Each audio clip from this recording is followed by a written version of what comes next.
आदरणीय श्रोतागण, देखिए आज हम खसरा रोग के विषय में विशिष्ट जानकारी आपके साथ साझा करेंगे। क्योंकि सुनने में आ रहा है कि देश के किसी भाग में वो इसका प्रकोप चल रहा है।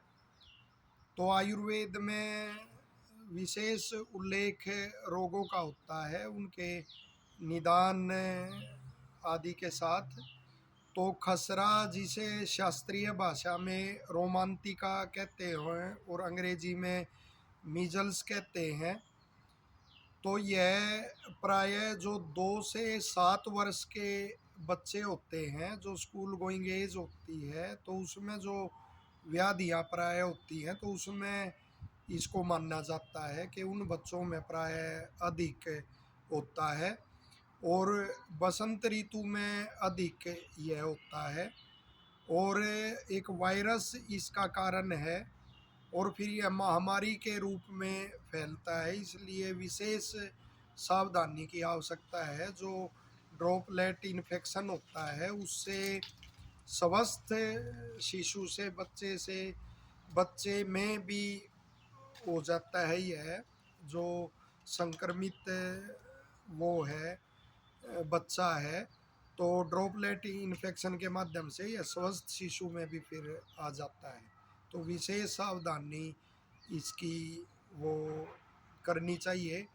और इसके जो आरंभिक जो लक्षण होते हैं, यदि लक्षण का पता होता है तो फिर वो उपचार आदि में योग्य प्रशिक्षित चिकित्सक के पास आपको शीघ्र ही अवश्य जाना चाहिए। तो इसमें आरंभ में ज्वर होता है, खांसी होती है और आँखें लाल हो जाती हैं विशेष करके। तो 3-4 दिन तक ये स्थिति रहती है आरंभ में ज्वर की।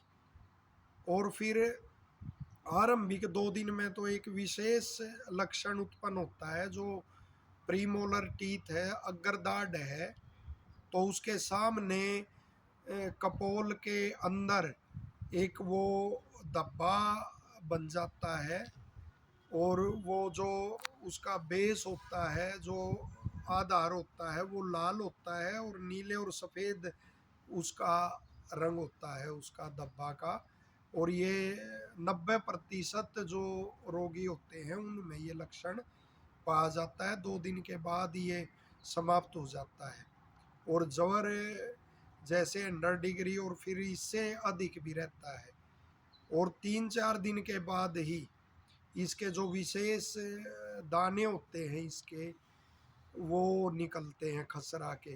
और वो आरंभ में जो ललाट होता है, तो वो उस ललाट पर बालों के पास आरंभ में होते हैं और 24 घंटे में फिर ये मुख पर, ग्रीवा पर, धड़ पर फैल जाते हैं और बाहुओं पर, पैरों पर भी ये निकल आते हैं।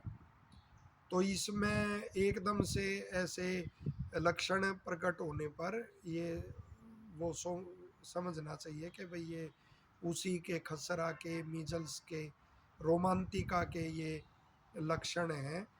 और फिर अगर इसके उपद्रव ये ठीक ना हो तो इसके उपद्रव फिर हो जाते हैं, जैसे मध्यकर्ण प्रदाह, उसमें कान में शोथ होना, आँखों में भी विकार, सोजिश आ जाती है और न्यूमोनिया में भी इसका उपद्रव रूप में हो जाता है। तो उस समय रोगी को विशेष उसमें गर्म कक्ष में रखना चाहिए। लेकिन गर्म कक्ष का अर्थ जगह जगह आयुर्वेद के शास्त्रों में उल्लेख है कि वहाँ वायु वहाँ सीधा रोगी से टकराए, ऐसा तो नहीं होना चाहिए। लेकिन वायु ऐसा भी नहीं होना चाहिए कि वहाँ वायु आ जा नहीं सकती, जिसे क्रॉस वेंटिलेशन कहते हैं, वो अवश्य होना चाहिए। यानी हवा का भी प्रवेश वहाँ हो, निकलना हो और साथ में गर्म वो भी हो। तो जहाँ ऐसी व्यवस्था होती है वहाँ प्रायः आजकल देखते हैं बंद मकान आदि ज़्यादा बनने लगे हैं। वरना ऋषियों ने भी महर्षि दयानंद जी संस्कार विधि में वो गृह निर्माण, शाला निर्माण आदि कैसे हो वो स्पष्ट उल्लेख करते हैं कि वायु का तो आबाद गमनागमन वहाँ होना चाहिए। तो ऐसे स्थानों पर प्राय यह होता भी नहीं। और जितने भी आगंतुक रोग है, आगंतुक रोग की श्रेणी में ये आते हैं, तो उनसे सावधानी के लिए वैदिक ग्रंथ में भी लिखा हुआ है कि यज्ञ आदि करना। तो यज्ञ में जैसे गूगल है और कूठ वच आदि ऐसी औषधियों का प्रयोग करके वो यज्ञ होने चाहिए। और घर में अवश्य यज्ञ होना चाहिए, उससे आगंतुक जो रोग होते हैं उससे बचा जाता है। और वो विशेष औषधियाँ उनका तो हमें उल्लेख ऐसे नहीं करना कोई औचित्यपूर्ण होता, लेकिन सावधानी के लिए जैसे जवर जब तक रहे तब तक खान पान के संदर्भ में विशेष वो करना चाहिए। जैसे दूध है, साबूदाना है और फलों का रस, इस पे ही रखना बड़ा अनुकूल रहता है। फलों में भी जैसे मौसमी संतरा है वो हमेशा मीठा लेना चाहिए और फ्रीज आदि में रखा ना हो, ऐसा वो ध्यान रखे। दूध का प्रयोग बड़ा अच्छा रहता है, साबूदाना का अच्छा रहता है।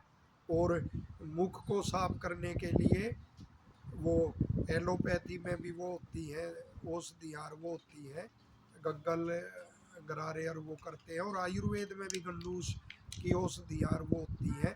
और इसी तरह आँखों के प्रक्षालन के लिए भी औषधियाँ होती हैं, तो उनका भी वो प्रयोग करना चाहिए। तो आशा है इसका। और ये टीकाकरण जो चला रखा है गवर्नमेंट ने, वो तो अवश्य होना चाहिए। बच्चे को समय समय पे वो लगवाने चाहिए। और साथ ही ये जो जानकारी है खसरा की, तो ये पूरी आशा है कि आपको विशिष्ट जानकारी लगी होगी। और जैसे वो चिकन पॉक्स, ये चेचक आदि से हमने वो छुटकारा पाया है, तो आशा है और इससे भी खसरा आदि से भी जो देखने में अब आ रहा है, तो इससे भी छुटकारा वो मिले सबको।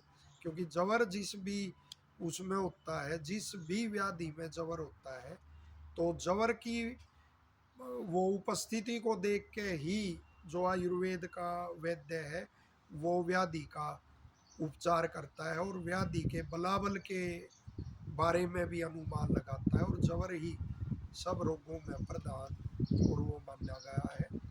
तो ये जवर ही इसमें रहता है, तो इससे विशेष सावधानी ये ना हो उस रूप में भी करनी चाहिए और होने के बाद भी विशेष सावधानी रखनी चाहिए। धन्यवाद।